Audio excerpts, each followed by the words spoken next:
Evil West Review. Hello beautiful people. In this video, we will talk about Evil West game review. Being a gunslinger in most Wild West games such as Red Dead Redemption, Undead Nightmare, Weird West, and Darkwatch definitely had its great moments. And it's the same thing I can say about Evil West. Developer Flying Wild Hog, the studio behind the popular Doom-inspired first-person shooter franchise Shadow Warrior, isn't shying away from doing something new again. Trek to Yomi is a good example, and now, the Polish studio is back to creating yet another shooter filled with monsters. Evil West is going to shoot your cowboy boots out with its enjoyable combat and gore despite its forgettable story.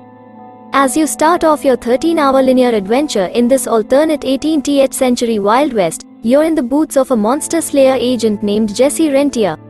With the entire country crawled with vampires called the Sanguisugers, it's up to the Rentier Institute, an organization led by our gunslinger protagonist's father William Rentier, to protect America from evil forces beyond mankind's understanding.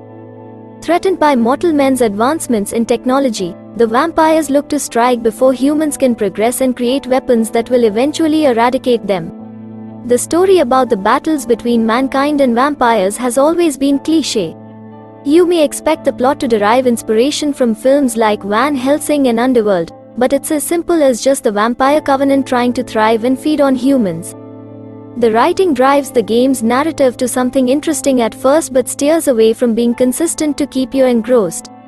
By the way, we are gathering gamers and gaming lovers like you in our YouTube channel RAYAROZEN, so it would be nice if you join our gaming community by subscribing our YouTube channel. We upload a cool game stuff like gaming reviews, different gameplays, top 10 games compilations etc. While the story may not be as good as you expect it to be, Evil West strikes strong with its impressive combat. Similar to 2018 feat as God of War, the gameplay leans more toward a grounded third-person action-adventure beat-em-up shooter.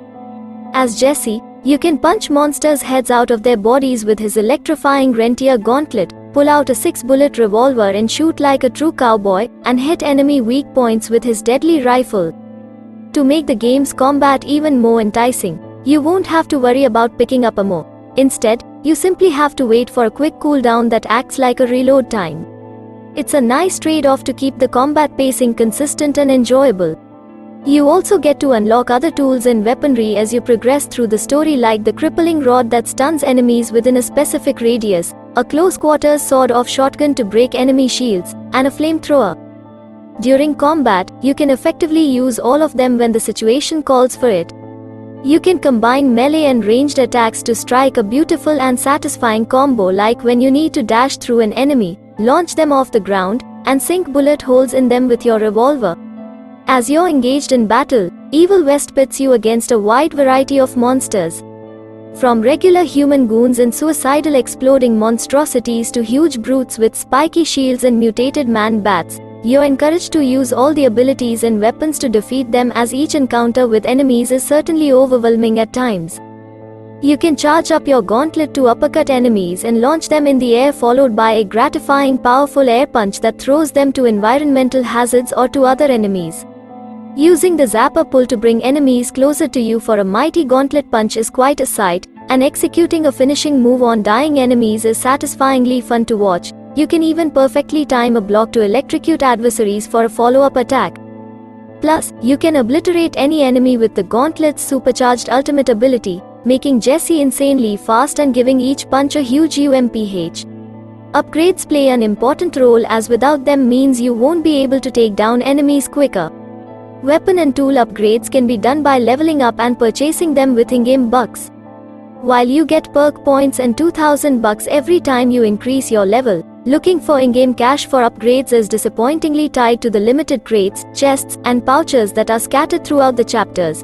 It's like there's only a maximum amount of cash you can get in your entire playthrough. In each chapter, there's a certain number of collectibles, chests, and cash. While they are easily found, all thanks to the glowing chains that serve as a traversal indicator, if you're looking for more money to get those upgrades, you're unfortunately forced to find all the money before you decide to progress through the chapter, or you may miss the chance to upgrade your weapons due to lack of funds. Evil West looks visually impressive on the PS5. In most cases, you get to appreciate some of the game's locations as they are filled with little details, capturing that 18th century Wild West filled with horrors of the supernatural. The game runs perfectly fine but not without minor dips. You're given two performance options, with one of them removing the 30 frames per second limit. Choosing performance mode lowers the rendering resolution, making Evil West look grainy. You will need that performance boost, as this can greatly improve the responsiveness of the controls when you're up against more than 6 enemies at a time. Evil West's enjoyable, gruesome combat will keep you wanting to land more punches and rip monsters apart despite the dreary narrative. So, that's it for this video. Hope you enjoyed it. If you do like our video, make sure to like, subscribe and hit the bell icon so you never miss an update.